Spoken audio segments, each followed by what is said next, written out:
All right. Well, welcome to the Magic Makers podcast. My name is Jason DeRocha, Vice President of Sportball. And today I have a good friend of mine, a colleague, and someone I've known for a long time that I respect very much, Scott Reinhardt. Scott, thank you so much for joining me today on the Magic Makers podcast. Morning, Jay. Pleasure to be here, brother. Yes, sir.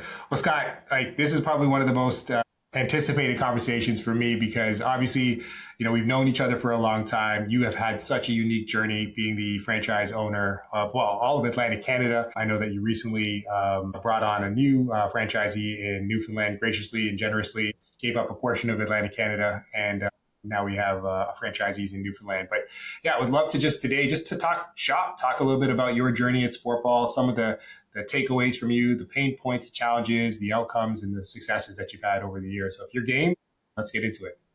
Yeah, go for it. I've had all of the above. So sounds good. All right. So maybe Scott, just start by talking a little bit about your background and how you found Sportball. What brought you to Sportball? Well, it's quite a journey. It's a journey I like to share with every employee that I like to interview. Grew up as a multi-sport athlete and not successful in any particular one other than perhaps, probably the closest I ever came to being successful in sport was curling. Of all of them, I was like a provincial junior, curler at one point. But I didn't know that. Yeah. So, from football to, track and field and hockey, and I still play hockey. I've been a hockey player for, 40 years and still active in the Halifax hockey community. And, my journey started in service. So I started as a dishwasher at a restaurant when I was about 14 years old. And, forgive me for saying so, but I never went to university. I've been working for 40 years. And, for about 10 years, from the time I was about 14 till I was about 24, I worked in restaurants. I was focused on trying to figure out what I wanted to do in my early 20s. And I did everything from working in the military where, I've got some experience. And then this new business came to town back in 1994. It's called Casino Nova Scotia. So gambling had been, legalized in Canada to the form where it is now. And casino started moving into town. And I started my journey there in my early 20s. As a dealer. As a dealer, I walked into it with a little bit of management and supervisory experience. So I was, part of the executive team of running the casino. So, when my daughter's 5 years older, so she started in fast pitch softball. So I didn't know anything about fast pitch softball. I played hardball when I was a kid, Yeah. And, but I had business interest. I had skills that I could bring to some of these nonprofit organizations whom I felt, probably needed the help. They needed strategic planning. They needed, succession planning. They needed some of these things where, coaches weren't well trained. And that's one of the things that really drew me to Sportball when I had the opportunity to talk to you at the time of doing this and, past ownership when they started talking about coaching with purpose. I felt secure in my life at that time in my early to mid 40s and said, I want to do something that fulfills me instead of just go to work and do my job and make money. So right. I went looking and I found this company called Sportball and, the rest. I came to visit, actually it was a business trip to Toronto, which I tagged into coming and visiting with you guys at the head office. And I only need to see it once, Jay, to look at it and say these, if somebody could write a book on how to do this right, Sportball already did it. So why would I go look anywhere else? Now, listen, I highly underestimated brand recognition. Nobody in Eastern Canada ever did. So it was a long journey to have to get discovered. I'm 12, 13 years later and feel I still got a long journey to go, but it's definitely the brand is out there now. I learned a lot just with that introduction. What were some of the skills that made you feel confident in your ability to then launch your own business and start your own business from scratch? Of course, you bought a franchise and you're using playbooks that exist, but you're especially at that point in time, we didn't have the same playbooks as we have today. So I guess what skills did you trade on, and what skills would you suggest people look to developing before taking on a business? As much as I started to dislike my job at the end after 20 years of working at the casino, I valued a lot of the experience and leadership opportunities and business experience that I learned because it's guided me to where I am today. So, started in the service industry. This business of Sportball is, yes, we use education and yes, we use sport as the vessel for teaching children and letting them learn to have fun. But this is a business of building relationships with families and children. And if you don't know how to talk and you can't laugh at yourself a little bit and, just have fun with what's in front of you because you're going to make mistakes and you're going to be a little bit embarrassed in front of, a parent-child program or something like that. But, you own the space and you have to learn how to own the space and you have to You have to just be okay with being able to build relationships with people and talk to people. And So I think, you're absolutely right. I agree 100%. This is a relationship business. Relationships with kids, with parents, with coaches, with program partners. You did mention that when you launched in Atlantic Canada, there wasn't brand awareness of Sportball. You had to essentially build it from scratch. Can you talk about a little bit about what that journey was like? yeah, I mean, good question. A long time ago, but at the end of the day, some of the highlights of that journey that probably stand out the most are, the brand recognition piece was something that nobody had heard of it. So if nobody had heard of it, how do I gain credibility as a business owner? So I have to make sure that I have the right pitch. I got to make sure that I have the right materials, like you say, the playbook information, that I can go in there, looking and feeling like I know what I'm talking about, because I don't know how many of these recreation professionals have somebody like me sitting in front of them, and how do I differentiate myself from everybody else? So I would say most of the breaks that I ever had to do with people who had heard of Sportball before and were like, "Oh, I'm glad you're here. I heard about you guys in like Edmonton, or I heard about you guys in Vancouver or Toronto or something." I have negotiation skills from my past. I have business skills from my past. Some of those relationships are transferable. Some of those skills are transferable. Some of them are not. So you're kind of navigating it a little bit. You just have to be comfortable. For me, I just feel like I was reasonably comfortable with some of the unknown, and just sort of navigate your way through it until you become more proficient. I feel way more proficient the more often I do it. But the hard part for them was, Sportball is like a premium service. We're not, it's a business that costs money to run, and therefore you have to charge, reasonably premium prices to do it, which is for us. It was groundbreaking here in Halifax. Nobody had ever done that before. It was new here, so we felt as though we needed to plug into the local nonprofit recreation department, who was charging $25 for a season of, multi-sport activities or open gyms or whatever. And now we're walking in looking to charge $100. Right. So we ran into like political backlash, where like constituents were starting to call their local councillors. And of course that flows down to the director, and they're like, we just don't think we can charge this much money. Yeah. So, I could have walked away from that and said, no, I'm gonna go and rent your facilities. And I think I would worry. They're still the ones in charge of renting. If I walked away and didn't leave the right taste in their mouth, they could have said, don't rent to this guy. Right. So at the end of the day, that would spread like wildfire across Halifax. Yeah. Totally. So, no matter how you look at these people, they're still your they're still your partners, even if you're renting from them. Yeah. So, and there's just not enough private facilities out there that were accessible, at least at the time. There was a lot, I'm still new, and I didn't know where a lot of these places were or familiar with them. But so I felt as though recreation, regardless of the outcome, was going to be a partner for me. So I decided to compromise quite significantly. I think at the time, former ownership of Sportball was advising me on what they felt as though was a reasonable, per class, per child rate. I wanted the contract. They floated a number. I said yes. So, and then, I think the rest is history. We did a 1-year pilot at that price. I took a haircut for a while, but, I needed to invest in the business, get the name out there. Because once I knew that we could be successful with the methodology. I knew the right people could deliver this. So we did a 1-year pilot, and then they offered a procurement process, and I did a fairly lengthy procurement process with it, their request for proposals, an RFP, and managed to get a 10-year contract. So we've been working with them, and probably we've grown from a local community where actually you visited one time in 2015, and we were just working out of Amy's backyard pretty much, and now we're running about 100 programs a week and all over the province. When did you get to the price that you felt, okay, I can build a business here that can be profitable, where I can invest in my team, the infrastructure, you can pay yourself a decent income? How long did it take for you to get there after taking, a couple of steps back there on price?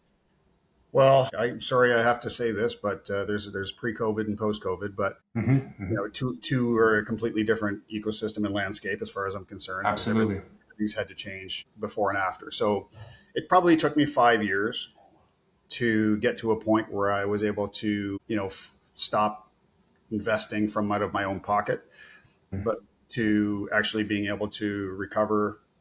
At the end of the day, it's more about, being able to pay myself and be get to a point where I can start working on the business instead of in the business, and Right. bringing on the right people who can invest in those people so that they have, a sense of ownership in the business, and, share the same vision I do, and, start building plans to get where we want to go. And even larger than we are here just in Halifax, around the Yeah. province and the other two provinces that I also own as well.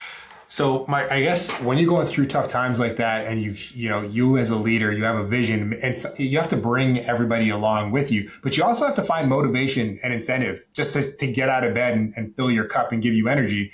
I also know that there's a lot of great milestones that you accomplished over the course of that time, and you built a wonderful team. You built a culture out that way while you're building the brand. Can you talk about like some of the successes that got you fired up and got you to a point where it's like, this is how I want to invest my time? Your son's obviously involved in your business as well. So if you don't mind, maybe share a little bit about what was giving you energy while you were making a couple of sacrifices and putting in the work.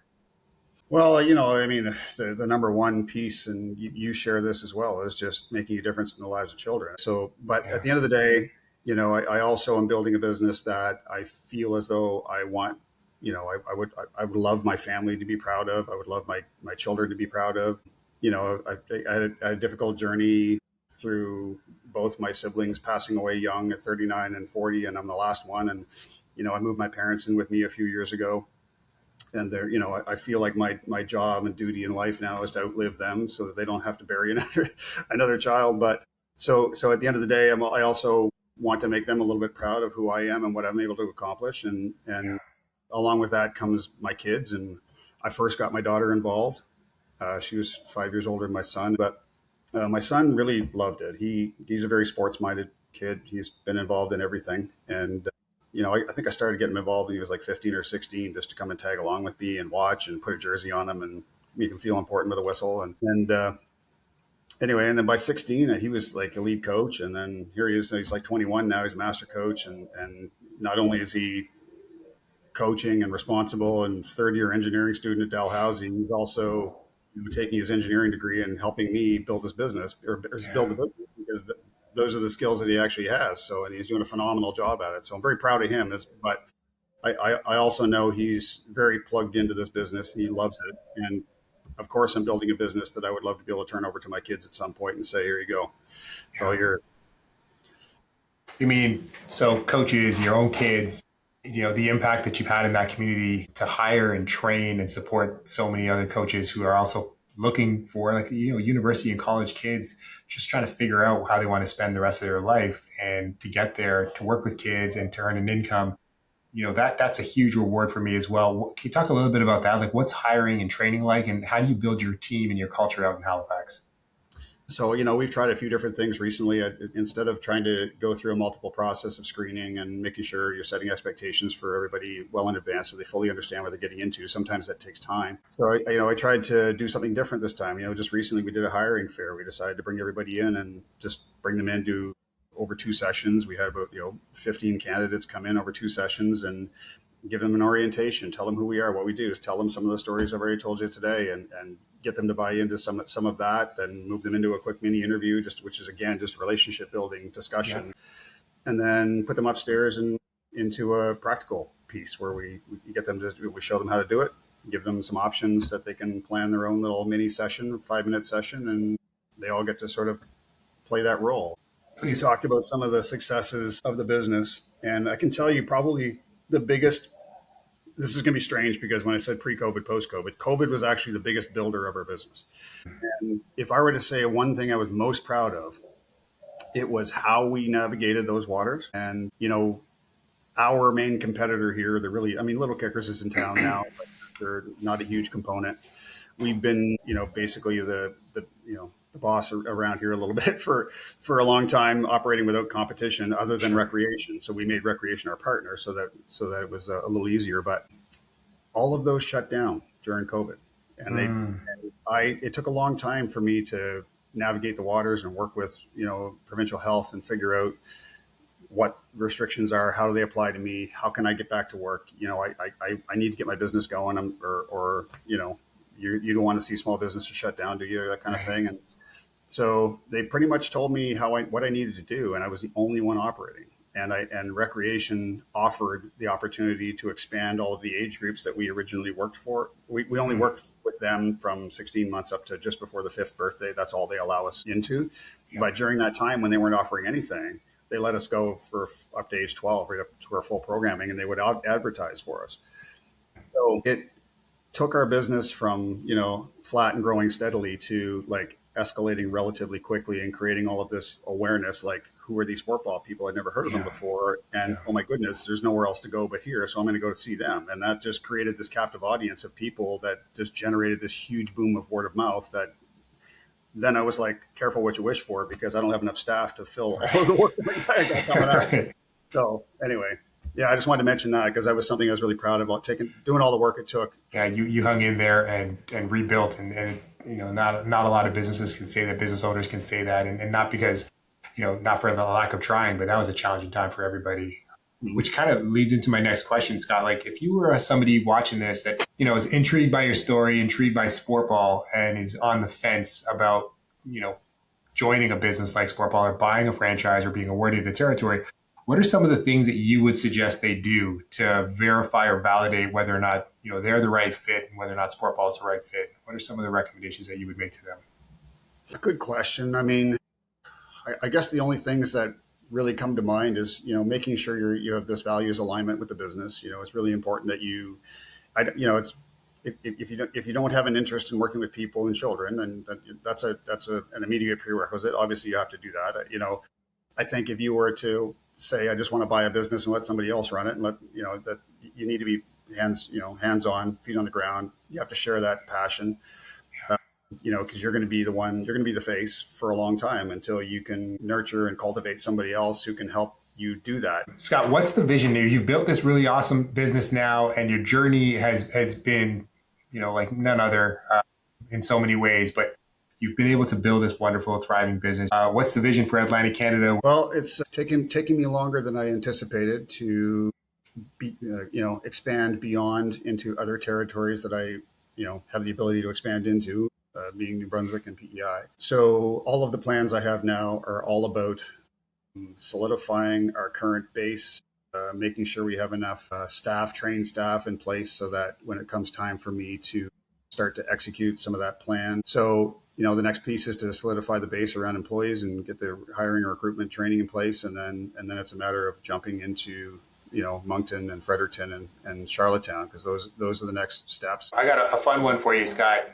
But for one, I want to thank you you've given me probably more time than you initially anticipated on this, but it's been such a great conversation. What's a lesson or some of the lessons that you impart to children or that you've seen children learn in a Sportball class that you think that adults should pay attention to, or maybe that they could even learn from themselves?